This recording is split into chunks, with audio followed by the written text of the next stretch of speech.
मंगेशकर.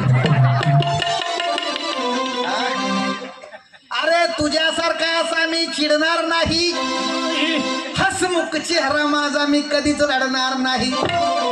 आणि बऱ्याच दिवसातून आज घावलाच मैदानात, तुला तर आज मी सोडणार नाही. अरे उसात जर का एरंडा वाढाला, उसाची सर येईल का ह्या एरंडाला? उसाला पाणी दिलं का नाही, एरंडाला आपोआप पाणी जात असते आणि ती एरंड फोफावत असतं. तशी ही उसत्या पत्रावरही जात आहे.